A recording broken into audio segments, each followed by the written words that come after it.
మంత్రి గారు చెప్పండి ఏంటి అసలు దీనికి ప్రధానమైనటువంటి కారణం ఏమైనా అంచనా వేశారా? ఇది వరుసగా ప్రమాదాలు చోటు చేసుకుంటూనే ఉంటున్నాయి.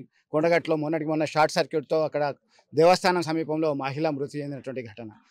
తాజాగా ఇవన్నీ కూడా దీని మీద పూర్తిగా ఏదైతే జరిగిన రాత్రి 10 గంటల తర్వాత కరెంటు షార్ట్ సర్క్యూట్ ద్వారా సుమారు 25 షాపులు పూర్తిగా దగ్ధమైపోయినాయి.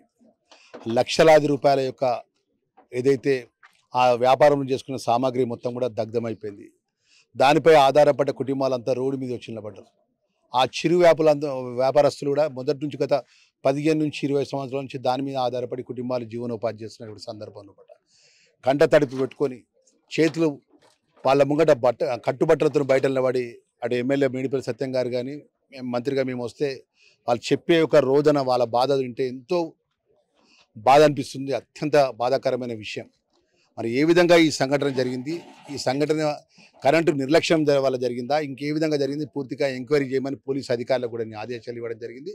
అదేవిధంగా 25 కుటుంబాలు ఏదైతే దీని మీద ఆధారపడ్డ కుటుంబాలకు కూడా ప్రభుత్వ పరంగా ఆర్థికంగా ఏ విధంగా ఆదుకునే విషయంలో జిల్లా కలెక్టర్ గారితో నివేదిక వచ్చిన వెంటనే రాష్ట్ర ప్రభుత్వం ముఖ్యమంత్రి ద్వారా వీరికి ఆర్థికంగా ఆదుకునే విధంగా ప్రకటన ఇప్పిస్తాన్న విషయాన్ని ప్రత్యేకంగా నేను మీ ద్వారా ఆ కుటుంబాలకు మనవి చేస్తున్నాను. దయచేసి ఆ కుటుంబ సభ్యులందరూ కూడా అత్యంత బాధపడుతున్నారు.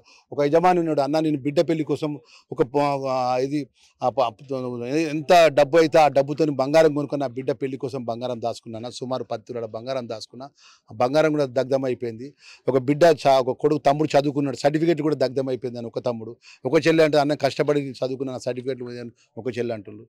ఒకళ్ళు అంటున్నారు అన్న మేము 15 సంవత్సరాలకి వెళ్ళి ఈ దుకాణం తప్ప వేరే ఈ దుకాణమే మాకు అన్నం పెట్టింది, ఇది బూడిద అయిపోయింది, మేము బతకడం ఎట్లా అని చెప్పి ఒకరు బాధపడుతుండ్రు. నేను మంత్రిగా కానీ మా శాసనసభ్యుడు మేడిపల్లి సత్యన్న గారు కానీ తప్పకుండా రాష్ట్ర ముఖ్యమంత్రి గారి దగ్గరికి ఈరోజు 3 గంటల మీటింగ్ ఉంది, నాది ప్రత్యేకమైన మీటింగు.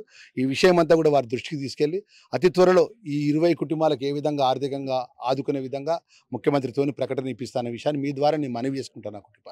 ఆ కుటుంబాల ఆందోళన పడదు. ఈరోజు ఏదైతే టెంపుల్ పైన జరిగినటువంటి సాక్షాత్కృతి ద్వారా మహిళా సోదరిమణి విషయంలో కానీ ఇప్పుడు జరిగిన సాక్షాత్కృతి ద్వారా జరిగినటువంటి విషయంలో కానీ ఈ కరెంటు నిర్లక్ష్యమా, కరెంటు అధికారుల నిర్లక్ష్యమా, లూజ్ వైర్లతో జరిగిందా, లేకపోతే ఎర్త్తో జరిగిందా, లేకపోతే అక్కడటువంటి ట్రిప్ అయి జరిగిందా అనే విషయానికి పూర్తిగా ఎంక్వైరీ రిపోర్ట్స్ వచ్చిన తర్వాత వారి మీద చర్య ఉంటుందనే విషయాన్ని తెలియజేసుకుంటారు. మీ ద్వారా ఒకటి ఏంటంటే పాపం కుటుంబాలకు సంబంధించిన వాళ్ళు రెక్కలతోని దుకాణాల మీద ఆధారపడ్డ కుటుంబ యజమానులకు వాళ్ళ బంధువులకు కూడా మనం చేసుకుంటారు.